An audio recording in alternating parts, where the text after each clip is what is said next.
आप देखिए, ओम के सामने बैठकर ओम की ध्वनि के साथ प्रधानमंत्री नरेंद्र मोदी ध्यान में लीन हो चुके हैं और यही प्रधानमंत्री नरेंद्र मोदी की शैली भी है। जब जब मौका मिलता है, प्रधानमंत्री नरेंद्र मोदी अपनी संस्कृति, अपने धर्म पर गर्व की बात करते हैं और सिर्फ करते नहीं हैं, बल्कि उसे जीते हुए भी नजर आते हैं। याद करिए वो वक्त जब राम मंदिर में प्राण प्रतिष्ठा का कार्यक्रम होना था, उस दौरान भी प्रधानमंत्री नरेंद्र मोदी ने कुछ इसी तरीके का संकल्प लिया था और एक बार फिर 45 घंटे की मौन साधना पर प्रधानमंत्री नरेंद्र मोदी समंदर के बीचों बीच बैठे हुए नजर आ रहे हैं।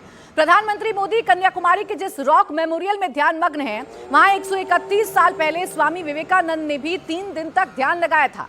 साल 1993 में विश्व धर्म संसद में शामिल होने से पहले स्वामी विवेकानंद तमिलनाडु के कन्याकुमारी गए थे, जहां उन्हें समंदर में 500 मीटर दूर पानी के बीच में विशाल शिला दिखी। उन्होंने समंदर में छलांग लगा दी और तैरकर इस शिला तक पहुंचे, फिर इस शिला पर ध्यान मग्न हो गए।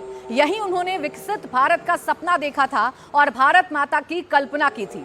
इसी जगह पर अरब सागर, हिंद महासागर और बंगाल की खाड़ी का मिलन होता है। इस जगह का धार्मिक महत्व है। कहा जाता है कि यहीं पर मां पार्वती ने एक पैर पर खड़े होकर भगवान शंकर के लिए उपासना की थी।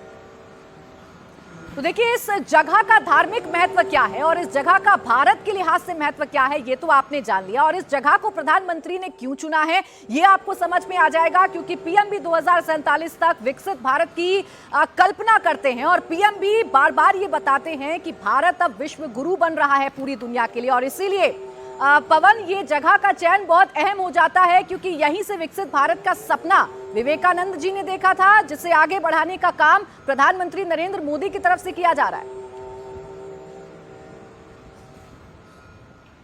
देखिए, विवेकानंद की लाइफ टीचिंग का प्रधानमंत्री नरेंद्र मोदी बार बार उदाहरण देते रहे हैं।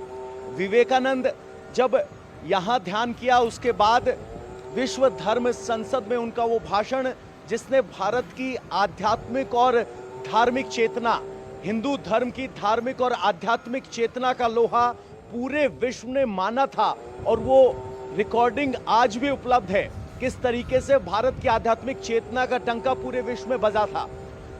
विवेकानंद ने अपनी टीचिंग में बताया है कि इस तरह के यहाँ ध्यान करने के बाद उन्हें भारत माता के गौरव के दर्शन हुए थे। वैसी ही बात या वैसा ही विजन प्रधानमंत्री नरेंद्र मोदी रखते हैं, और 2024 के पूरे चुनाव में प्रधानमंत्री नरेंद्र मोदी ने उस विजन को आगे रखा है कि कैसे 2047 तक भारत को आगे बढ़ाना है। रामकृष्ण मिशन की स्थापना स्वामी विवेकानंद ने की थी, और रामकृष्ण मिशन से प्रधानमंत्री नरेंद्र मोदी लगातार जुड़े रहे हैं, चाहे वो गुजरात के मुख्यमंत्री के तौर पर हो, चाहे वो प्रधानमंत्री के तौर पर हो, चाहे वो गुजरात के अलग अलग रामकृष्ण मिशन के केंद्र हो, या बंगाल का मुख्यालय हो जहां रामकृष्ण परमहंस का जो मठ है उसका है, रामकृष्ण मिशन का जो हेडक्वार्टर है वहां है। तो प्रधानमंत्री नरेंद्र मोदी भी उसी भारत गौरव की बात करते हैं, उसी भारत वैभव की बात करते हैं, जिस तरह से भारत गौरव और भारत वैभव की बात स्वामी विवेकानंद किया करते थे। तो प्रधानमंत्री नरेंद्र मोदी की ये आध्यात्मिक मौन व्रत तो है ही एक सिंबल है। बिल्कुल, देखिए, इसके मायने बहुत हैं और इन्हीं मायनों का ख्याल विपक्ष को भी है।